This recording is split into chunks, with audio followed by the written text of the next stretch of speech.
Beyond a collective interest in violins and clarinets, the goal for this ensemble is simple: to promote Nigerian and African classical arts.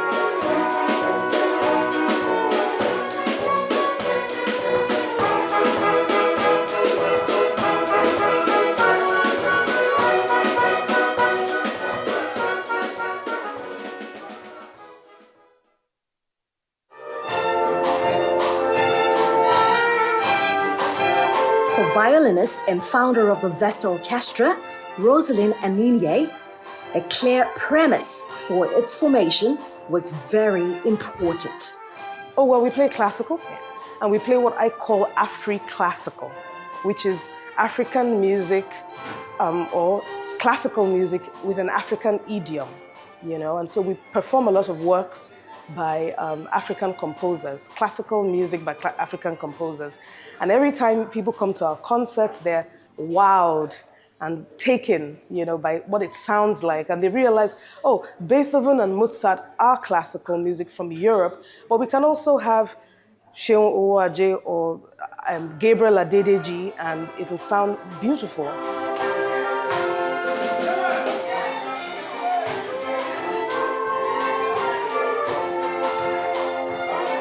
The inspiration for founding the orchestra germinated while Rosalind lived in Austria as a professional musician and luthier.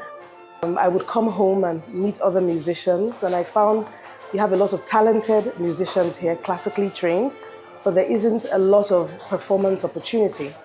And so I came to establish my violin workshop and realized, okay, I could also establish the orchestra, and we could work towards something bigger, like a concert house where we have regular concerts and, in the African idiom as well as European works performed. What would you say the outlook for classical music in Nigeria is? Being a musician will take you to the end of your life, but entertainment will not. Because being a musician, you can train to become a teacher.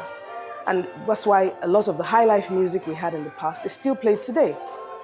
Because those high life composers or singers were musicians, they played instruments. And there will always be a need for instruments, there will always be a need for musicians, but there won't always be a need for entertainers in the sense of other genre of music where you go into a studio and put beats together. Because you can only have one in 1,000, in 1,000,000 who makes it for the length of his life. But for a musician, he will always have a place to play if he works on his skill and he exposes himself correctly. That is to say, if he has the right tools to market himself. But in spite of its viability, Rosalind emphasizes the need to be cognizant of musicians' true art and value.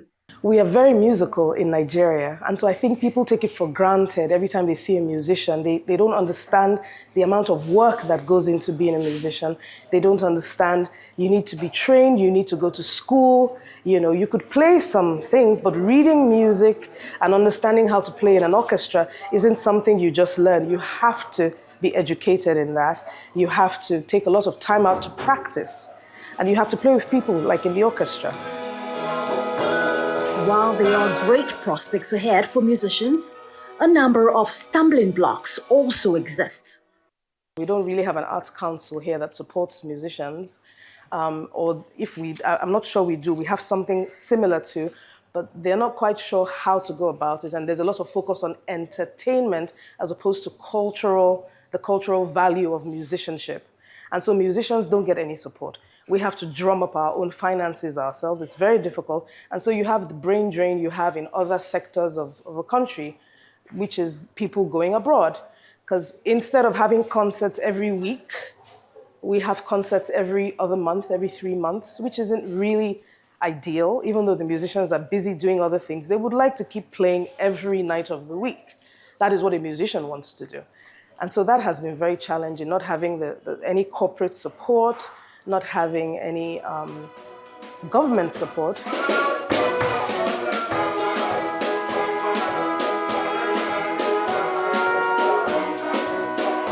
Putting the perfect ensemble together is just as intricate an art as the music itself. And Rosalind shares insights on this process. We don't do the traditional audition because that doesn't produce what you want. You want to know that in as much as a musician might be very good, they can also fit into a group of people, because you have a situation where you have the best musicians who can't fit in with people. And you don't want those on your team, because you want team players. You want an orchestra to sound like an orchestra, you know? Yeah, so it's more of a person-to-person sort of thing. They reach out to musicians and we invite them in and see if they fit it. I say thank you to the Vesta Orchestra. Beyond the orchestra's music renditions, there is also a social impact project it convenes, which involves teaching music at 5 government schools in Lagos. And we take the JS1 class. Now this is the second year. We're going to resume now shortly with that. The children are very excited. We see the change already in 1 year in their level of discipline. They can read music. That makes us super proud, because reading music is so difficult. And trying to convince them that they're doing well is also quite difficult, but they see it slowly, you know, that it works for them, and they're quite happy about it. So are we. We want to take it wider, but first of all, we'll concentrate on what we can handle financially until we can move on to the next phase.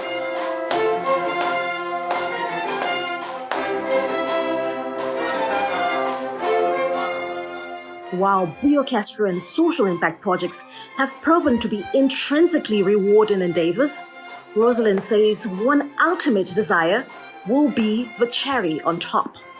Well, we want a Lagos Opera House because you have not just musicians, but you also have performers, you have dancers, and you have people going now into ballet, and they fuse it with African dance. And we want those people on a big stage, you know?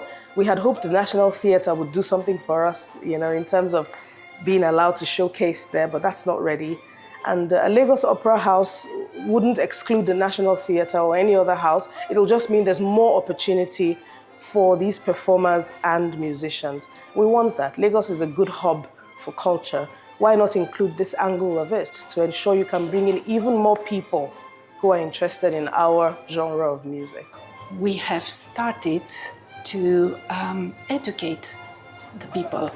I'm also a music teacher, and I teach children about Nigerian music in schools. And just me as an expat, I would have liked the children to know more about the Nigerian music, more about their roots. It's very important that they learn what their roots are.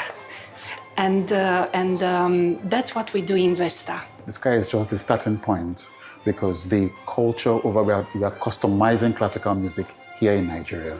We're now adapting it to our own local folklore, our own kind of music and stuff like that. We're bringing a lot of it out in, and we're also showing the world the kind of music we have using classical instruments here.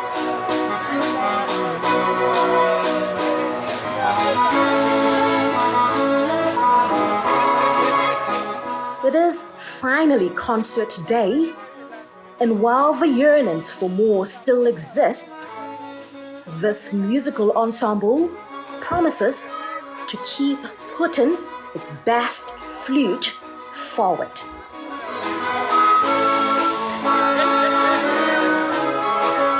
Abby Olawi for Arise News.